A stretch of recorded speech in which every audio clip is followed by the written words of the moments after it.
Hey everyone, this is Brendan the Blind Guy here. Sorry you finally actually got to see this mug instead of my lovely voice.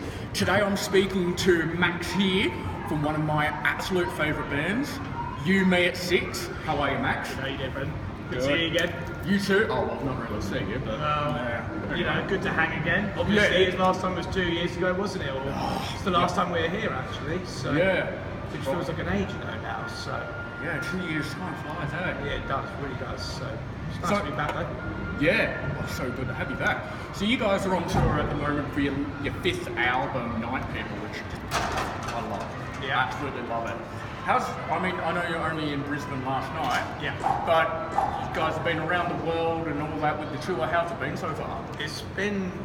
It's not been as hectic, you know. We've not gone for a really long, extravagant cycle. We wanted it to be quite short, sweet. This is what we've been doing for the last 2-3 years of making music and just kind of re-announcing ourselves again to the world, because we obviously took a little bit of time off, so it's kind of like going again, you know, so getting the legs going and just like get people in front of people's faces and playing music again. So it's been really good. Recently we've just been South Korea, we've done Japan, we've done a lot of the festival seasons over the summer, European-wise, and now we're here, so it's turned into lovely Australian summer, so that's always been good. And we've got a run in Europe after this, and then our last show of the cycle was in Mexico. So not a bad end to the cycle, but it's been really good, and it's been nice playing some of these new tunes to people that haven't seen it before, you know. Yeah, sweet. So the new album, Night People. Yeah. I've heard the progression, it's more alternative rock compared to some of your earlier stuff, you know, pop punk. How do you guys feel that the sound's progressed over the years? I think really as a band, it's just you need to have progression. As a musician, you know, I think it's always important to challenge yourself to become better. You know, if that's because of what you like or listen to, like my taste in music's definitely very different to what it was when we first started Not into music. Bieber pop, are you? I wouldn't say I'm into Bieber pop. I would say if it's a good song by Justin Bieber, then I like it. I'm not saying that I like all Justin Bieber though, but he's got some okay songs. I just got into a little bit more different stuff. I think really from a guitarist point of view on this record, for me, it was like trying to find a sound that I was liking. I think I kind of emulated people like Jack White and Jimmy Page, and trying to go for a bit more riffy, kind of bluesy rock at some moments in the record, but then not just trying to imitate them totally, because you've got to have your own kind of style to it. So for me, it was kind of looking at people like that, and my music taste definitely, I went backwards in music. I listened to a lot more old stuff like Zeppelin and the Beatles and the Who and all the classic kind of bands like Black Sabbath and all that, but then intertwine it with like current stuff, so like bands like the White Stripes and the Raconteurs, Royal Bloods, and weirdly enough, a lot of hip-hop music of like how people play guitars and hip-hop music is very in the background, it's not the forefront of the song. So my style of playing has changed. It used to be a lot more rhythm, where it's become a bit more lead as well as rhythm, but more leady in parts now. So I think it's really for us, this record, we wanted to just try and do something different, you know, as musicians, to surprise people. And when people pick up our record for the first time, I think from Cavalier Youth, which was a very polished pop rock record, to Night People, which you said has definitely got a bit more of an edge alternative style, and I think that's just because of what we listened to and how we felt like our songs were transcending in what we wanted them to be. Yeah, very nice. So, what seems to be the main theme and kind of story behind Night People, and kind of go through the production of it? I think really the theme, like the album name Night People, really kind of came from the song. It was a song that kind of stood out on the record, and I think Josh liked the term Night People and wanted to have it called the album that, because it represented this kind of feeling of like the normal man working Monday to Friday. When you finish work on Friday night, you go, fuck it, I'm stopping now, I'm going out, I'm going to go on a bender or weekend or whatever. And not just being like, this is our life and this is what we do all the time. It's like, try and put yourself in the shoe of somebody else. So I think really for us, Night People kind of felt like it could be captured by people, being like, we are those kind of people. We go out and we live our lives how we want to fucking live it and enjoy it and embrace it, and we'll have fun whenever we want to have fun at the end of the day. So, and it was just kind of, obviously we talk about sound as well as music. I feel like it kind of had a bit of a moody kind of sound, a bit more grunge. Yep. So we kind of incorporated that kind of sound into what the name was and the visuals and everything behind the aesthetic of this record, which was a bit more moody than anything else we've ever done before. Maybe not Sinners Never Sleep, but it was on par with that. So we wanted to represent that in the artwork and the visuals and how we dressed and what we're talking about and the lyrical content, X, Y, and Z. Yeah, nice. So, touring the world with your best mates, I mean, a lot of people kind of think it's all rainbows and butterflies, living the life of a rock star, it's glamorous and all that. But a lot of people don't kind of understand the challenges behind it and what it can do to you mentally. What's been the biggest challenge for you guys as a band and how have you overcome them? It's, I think just the open transparency that our band has always allowed us to just be open and free about everything. And if there's some shit behind closed doors, then we don't pent up. We don't sit there and go, oh, we can't talk about it. We open the doors and go, no, let's fucking squash any trouble. Or if there's something going on, you need to talk and have an open relationship with them.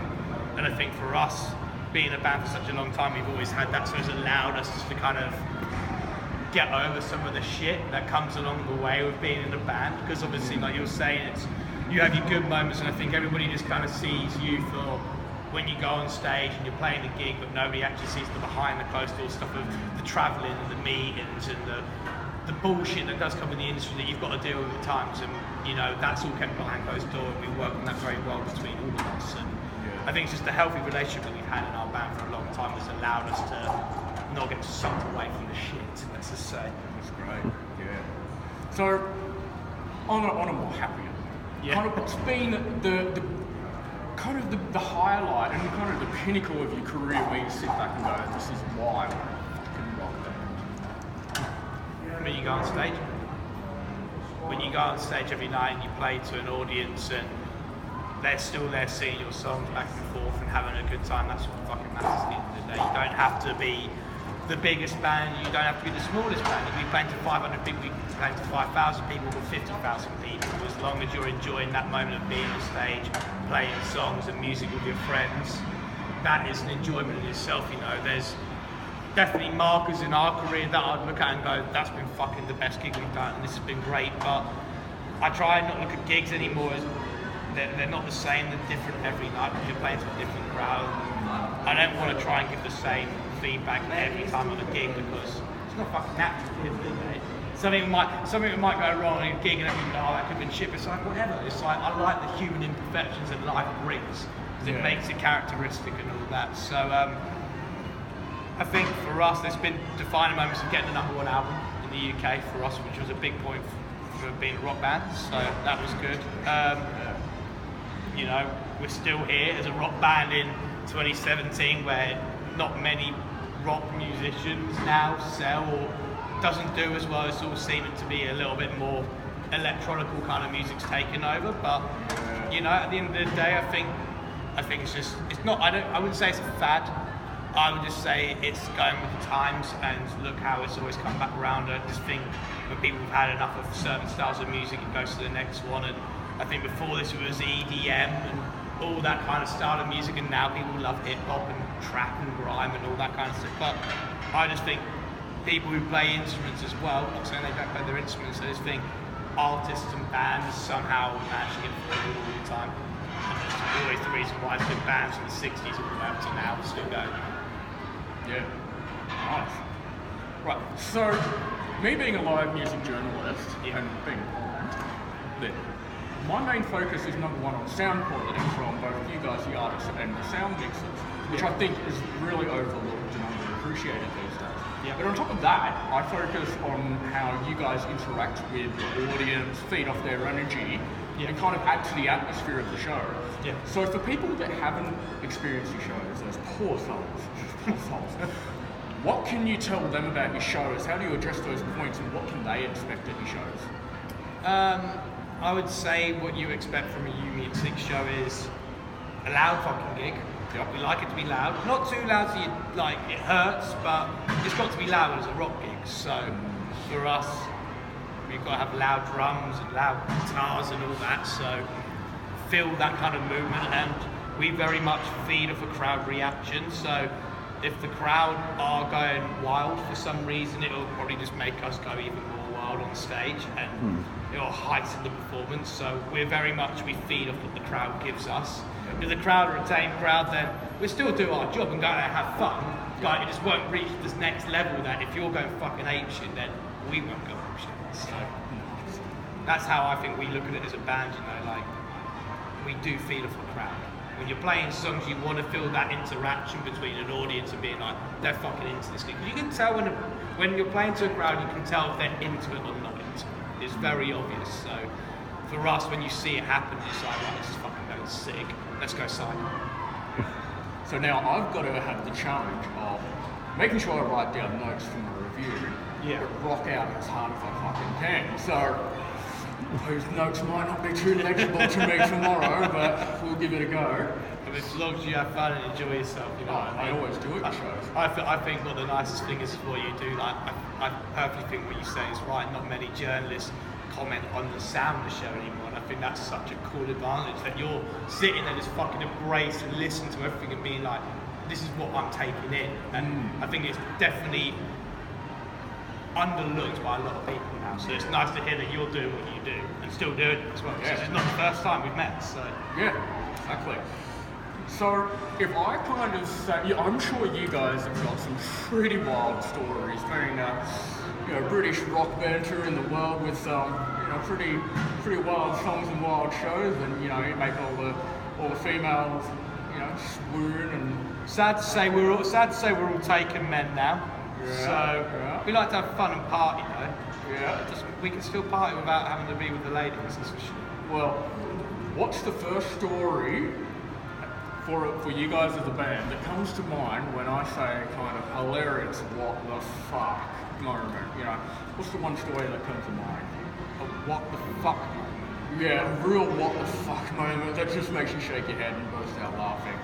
I got thrown out of the bus totally naked in Ireland at a very young age and got very drunk and fell down the stairs.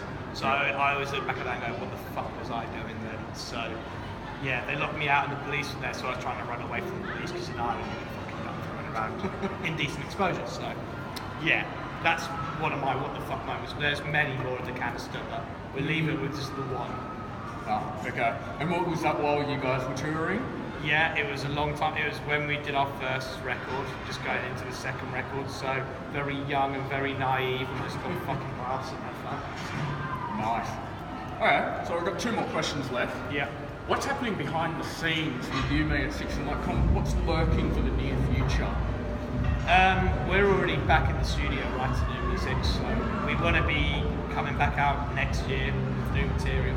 If it's a record, if it's a song, but we know that with the way the industry's going and how people consume music now, we don't want to leave it as long as we did with Night People. So we've already got a fair few ideas in the pipeline, so we're just going to keep working on them for the rest of the year and hopefully have new tunes out for next year. I'm so keen for that. And finally, what message would you have to fans that are inspired by you and kind of wanting to succeed, and just to your general fans anyway, what message would you have to them? Don't stop. Don't let anybody tell you what you can or can't do. Really, just kind of if you've got something in mind, go and chase it, because you're the only person. If you're hungry and you believe that you can go and do it, then why can't you do it? When people tell you no, it only makes you want to do it more and more, so you go put more energy and time into it. And I think that's what we've done with our band, and we wouldn't have thought we'd be here still 12, 13 years after starting the band, we're still playing all around the world. So just follow what you want to do and just have fun doing it. It's the most important thing. Don't let anyone tell you no. Yeah, don't let anybody fucking tell you anything else. Just go and do what you want to do. Very inspirational. Well, thank you so much for taking the time. I'm so keen to see you on stage. Well, hear you on stage here at the Big Top in Luna Park. Yeah. It's been an absolute pleasure. I feel like a little kid in Toys R Us at the moment. Thank you very much, buddy. Cheers. Good to see you again. You too.